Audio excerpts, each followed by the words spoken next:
मेरे प्यारे छात्रों, आज हम आपको करेंट इलेक्ट्रिसिटी के बारे में पढ़ाने जा रहे हैं।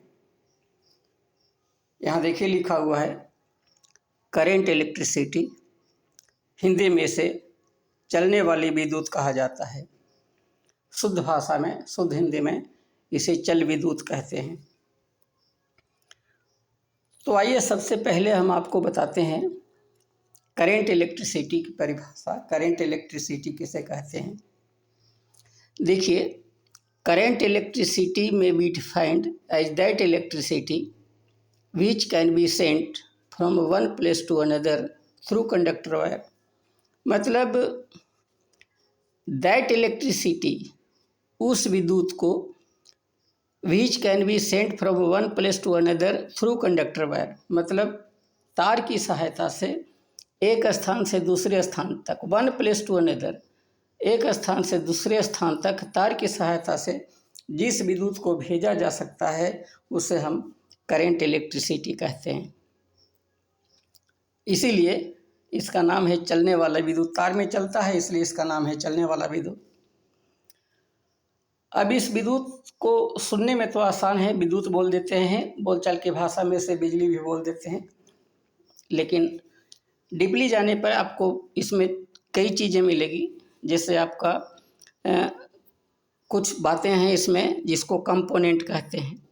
तो विद्युत में 4 कंपोनेंट है, इलेक्ट्रिसिटी के 4 कंपोनेंट है। लिखा हुआ है there are 4 components of current electricity.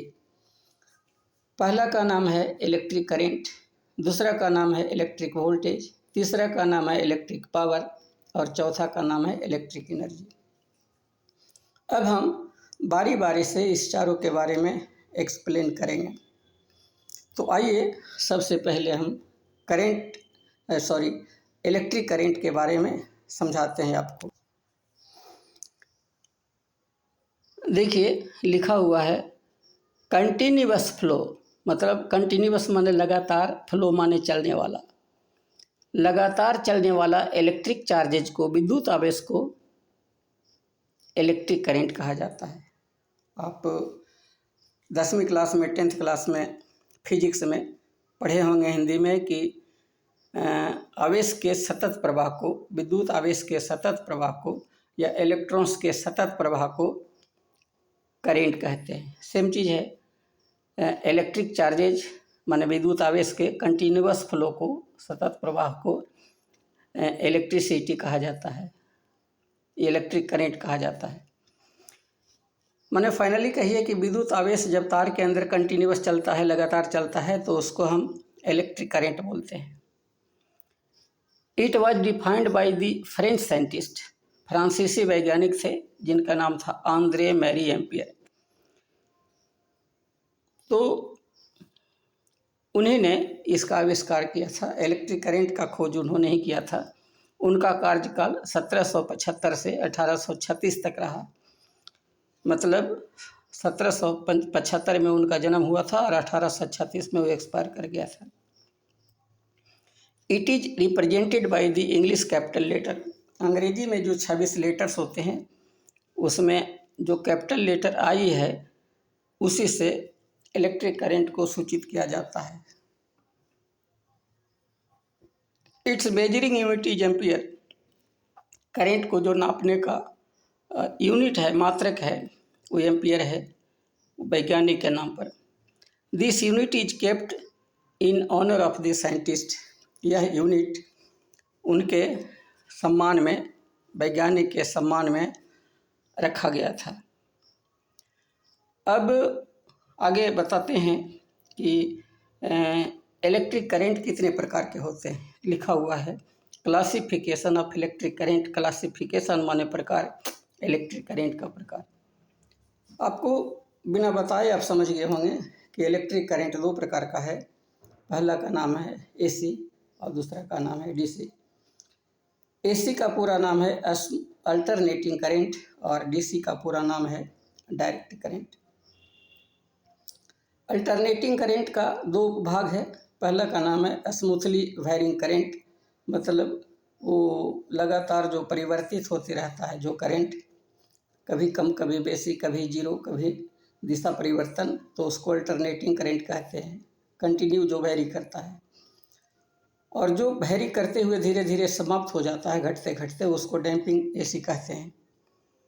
उसी तरह से डीसी भी 2 प्रकार का होता है, एक का नाम है प्योर डीसी, दूसरा का नाम है पल्सेटिंग डीसी। प्योर डीसी तो शुद्ध होता है, उसमें कुछ मिक्स नहीं होता है, लेकिन पल्सेटिंग डीसी में पल्स थोड़ा सा मिला हुआ रहता है, थोड़ी बहुत मात्रा में उसमें एसी की मात्रा होती है। अब आगे हम आपको बताएंगे इलेक्ट्रिक वोल्टेज क्या होता है।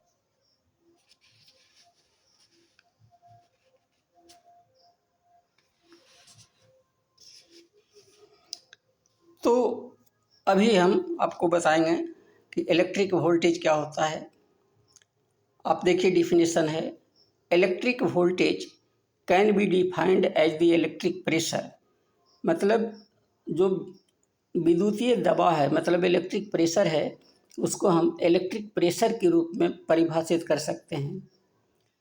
विच causes to flow of electrons, जिसके कारण इलेक्ट्रॉन प्रवाहित होता है। मतलब जब हम इलेक्ट्रॉन पर जब इलेक्ट्रिक प्रेशर पड़ता है, एक प्रकार का दबाव है, वो दबाव जो पड़ता है इलेक्ट्रॉन पर, तब जो इलेक्ट्रॉन जो है तार के अंदर चलना शुरू करता है।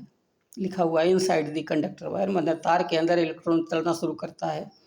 कब? जब इलेक्ट्रिक प्रेशर उस पर पड़ता है तब। तो जब इलेक्ट्रिक प्रेशर पड़ने से तार के अंदर इलेक्ट्रॉन चलने लगता है, तो उस प्रेशर को इलेक्ट्रिक वोल्टेज नाम दिया जाता है।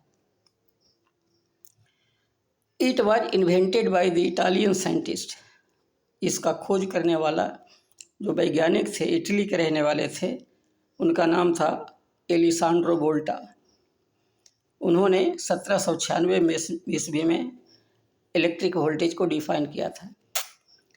It is represented by the English capital letter V. अंग्रेजी के जो 26 अल्फ़ाबेट में जो 26 लेटर्स हैं, उसमें कैपिटल लेटर भी से इलेक्ट्रिक वोल्टेज को सूचित करते हैं। It's measuring unit is volt. नापने का मतलब इलेक्ट्रिक वोल्टेज को नापने का जो मात्रक है वह वोल्ट है। This unit is kept in honour of the scientist. यह जो मात्रक है, यह जो यूनिट है वोल्टेज का, वो भी वैज्ञानिक के सम्मान में रखा गया था। Voltage is known by different name at different situations. मतलब वोल्टेज को भिन्न भिन्न परिस्थितियों में भिन्न भिन्न तरह का नाम दिया गया है। कई नाम इसके हैं, जैसे एग्जाम्पल में पहला नाम है ईएमएफ, दूसरा नाम है टर्मिनल वोल्टेज, तीसरा नाम है पोटेंशियल डिफरेंस, चौथा नाम है वोल्टेज ड्रॉप। ये 4 नाम यहाँ आपको दिखाए गए हैं। अब हम इस चारों को बारी बारी से समझाएंगे कि चारों में क्या अंतर होता है। तो सबसे पहले हम आपको समझाएंगे कि ईएमएफ क्या होता है। ईएमएफ को पूरा नाम इलेक्ट्रोमोटिव फोर्स है, तो हम इलेक्ट्रोमोटिव फोर्स भी कह सकते हैं, ईएमएफ भी कह सकते हैं। तो EMF can be defined as the electric pressure. EMF electric pressure एक प्रकार का है, दबाव है। अब चूंकि वोल्टेज का ना नाम है, ईएमएफ तो वोल्टेज का नाम है, तो वोल्टेज तो दबाव है, तो इसलिए ईएमएफ भी दबाव हो गया। तो यह एक प्रकार का दबाव है, लेकिन शर्त है कि available between the terminal of voltage source. Voltage source के टर्मिनल पर जो है उसको हम ईएमएफ कहते हैं, लेकिन शर्त है कि जब लोड डिस्कनेक्ट हो। It is simply written as EMF और ईएमएफ। मतलब ईएमएफ को हम कैपिटल से और स्मॉल से दोनों से लिख सकते हैं। अब आइए टर्मिनल वोल्टेज किसे कहते हैं। Terminal voltage can be defined as the electric pressure available between the terminal of the load. मतलब टर्मिनल वोल्टेज उस वोल्टेज को कहते हैं जो लोड के टर्मिनल पर पाया जाता है। इसका शर्त है कि लोड जुटा हुआ होना चाहिए। टर्मिनल वोल्टेज को भी या VT से सूचित करते हैं, कभी कभी इसे PD से भी सूचित करते हैं। PD का पूरा नाम है पोटेंशियल डिफरेंस। अब आइए voltage drop, difference between EMF and terminal voltage. माने ईएमएफ और टर्मिनल वोल्टेज के अंतर को वोल्टेज ड्रॉप कहते हैं। फॉर्मूला वोल्टेज ड्रॉप निकालने का फॉर्मूला है ईएमएफ घटाओ टर्मिनल वोल्टेज। अब आगे आपको बता दें कि वोल्टेज कितने प्रकार के होते हैं। तो यहाँ पर स्पष्ट है, क्लासिफिकेशन ऑफ वोल्टेज लिखा हुआ है। मतलब वोल्टेज दो प्रकार के होते हैं। पहला का नाम है एसी वोल्टेज, दूसरा का नाम है डीसी वोल्टेज। तो इस प्रकार से हमें उम्मीद है कि आपको समझ में आ गया होगा, और नहीं समझ में आया है तो आप फिर से कमेंट के माध्यम से हमें पूछ सकते हैं। नंबर आपके पास है, वीडियो में नंबर दिया गया है, उस नंबर पर भी कॉल कर सकते हैं। धन्यवाद।